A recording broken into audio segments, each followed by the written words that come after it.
Hi friends, today recipe என்ன குழம்பு செய்கிறதுன்னு தெரியாமல் இருக்கீங்களா?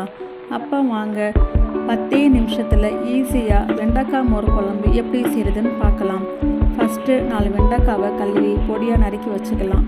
ஒரு பேனில் கொஞ்சமாக எண்ணெய் விட்டு நறுக்கிய வெண்டைக்காயும் 1 டேபிள் ஸ்பூன் உப்பு 1 டேபிள் ஸ்பூன் மிளகாத்தூளை போட்டு நல்லா ஃப்ரை பண்ணி எடுத்துக்கலாம்.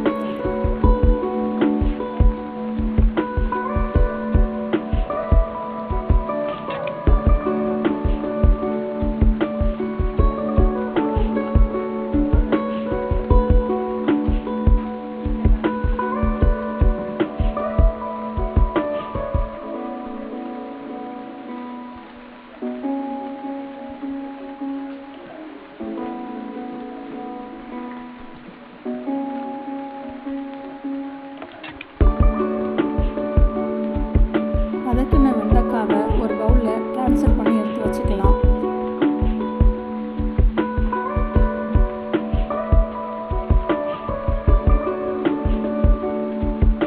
அப்புறம் அதே பேனில் கொஞ்சமாக ஆயில் விட்டு 1 டேபிள் ஸ்பூன் கடுகு 1 டேபிள் ஸ்பூன் வெந்தயம் பொடியாக நறுக்கிய பூண்டு இஞ்சி கொஞ்சோண்டு கருவேப்பிலை காய்ந்த 2 வரமிளகாய் ஒரே ஒரு பச்சை மிளகாய் நறுக்கி அதை ஒரு தக்காளியும் போட்டு ஒரு வெங்காயமும் போட்டு உப்பு போட்டு நல்லா வதக்கிக்கலாம்.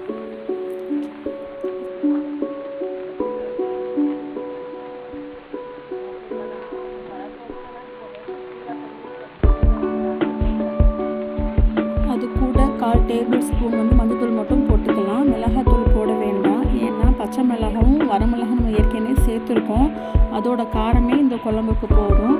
அதுக்கப்புறம் நம்ம ஏற்கனவே தயிர் ரெடி பண்ணி வச்சுருக்கோம்ல ஒரு பவுலில், அந்த பவுலை எடுத்துக்கிட்டு நம்ம இதை கொஞ்சம் ஆற விட்டு இந்த வதக்கின வெண்டைக்காவையும் இந்த மசாலாவையும் கொஞ்சம் ஆற விட்டு அதோட சேர்த்து கலக்கினா அவ்வளோதாங்க, மோர் குழம்பு ரெடிங்க.